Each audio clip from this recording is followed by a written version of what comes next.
Hello guys, ആട് 3 കണ്ടിപ്പോ ഇറങ്ങിയുള്ളൂ. നമ്മുടെ Trivandrum ലുലുമോളിന്റെ PVR സിനിമാസിലാണ് കണ്ടത്.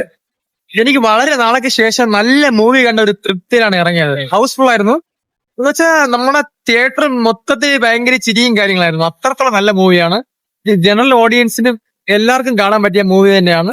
പിള്ളേർ സഹിതം എല്ലാവരും ഫാമിലി ആയിട്ട് കാണാൻ പറ്റിയ മൂവി തന്നെയാണ്. അതുപോലെ മസ്റ്റ് തിയേറ്ററിൽ വാച്ചബിൾ മൂവിയാണ്. ഞാൻ ഒരു ഉറപ്പ് പറയാം, ഇത് ഫ്യൂച്ചറിൽ ഒരുപാട് റിപ്പീറ്റ് വാല്യൂസ് ഉള്ള മൂവിയിൽ ഇത് ഉൾപ്പെടും. ഇത് ഉറപ്പാണ്.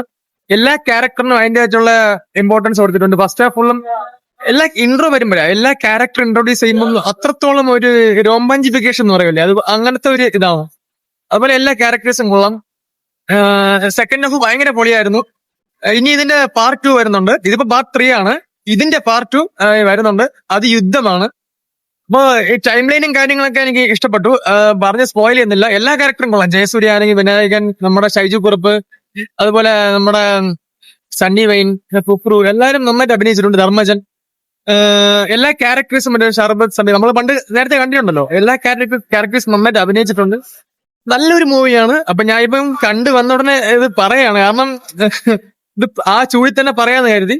എനിക്ക് നന്നായിട്ട് ഇഷ്ടപ്പെട്ടു. നിങ്ങൾ ഉറപ്പായിട്ടും മസ്റ്റ് തിയേറ്ററിൽ വാച്ചബിൾ ആണ്. എന്നാലും ഫണ്ണ് ഗ്യാരണ്ടീഡ് ആണ് കേട്ടോ. ഞാൻ റേറ്റിംഗ് 10ന് 10 കൊടുക്കും. അത്രത്തോളം ഫണ്ണായിരുന്നു. മനസ്സ് തുറന്ന് ചിരിക്കാൻ പറ്റിയ ഒരു മൂവി തന്നെയാണ്. അപ്പൊ എല്ലാവരും മസ്റ്റ് ആയിട്ട് കാണണം. അപ്പൊ ഓക്കെ, ബൈ.